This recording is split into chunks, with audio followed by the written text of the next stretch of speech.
Just want to talk a little bit about post-Super Bowl madness, specifically with regards to the current NFL dynasty, the Chiefs. Look, let's talk a little bit about hangovers. Hangovers suck, right? You wake up the next morning tired, groggy, you need a cup of coffee or 5 to get into your day.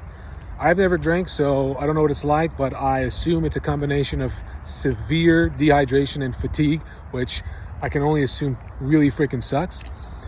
But there is such a thing as a Super Bowl hangover or a sports hangover in general.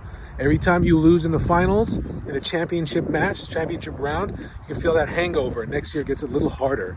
Well, the Chiefs, we all assume, are going to have a hangover, right?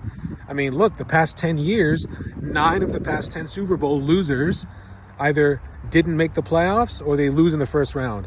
The only exception, of course, is the GOAT himself, Tom Brady. 2017, he goes back and wins it. Now, the question is, are the Chiefs going to suffer the same fate? Well, look at the team. They still have the big man at the top, Patrick Mahomes. They still have arguably the best offensive play designer in the history of the NFL, Andy Reid. They still have a pretty solid offensive line. Joe Tooney and the rest, they've got some Pro Bowl experience on that line. It's a patchwork. They always have a new left tackle every time they're in the Super Bowl, but it still works. They are still able to protect Mahomes.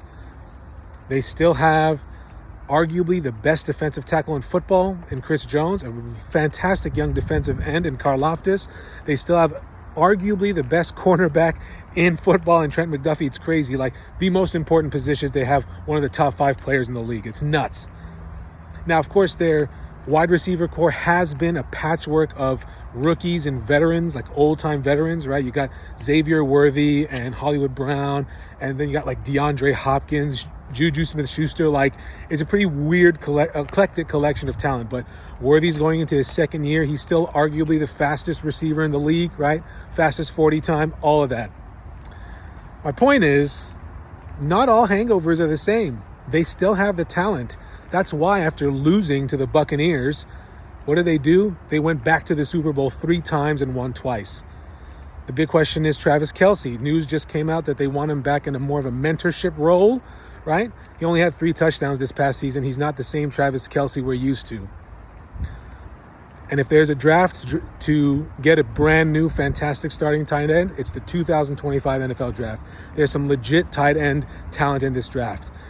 So this is the year to do it. They can draft him, and Travis Kelce can mentor them. So I think the Chiefs will be the best team still in the AFC West, and they'll be back in a strong position. So good luck to the Chiefs.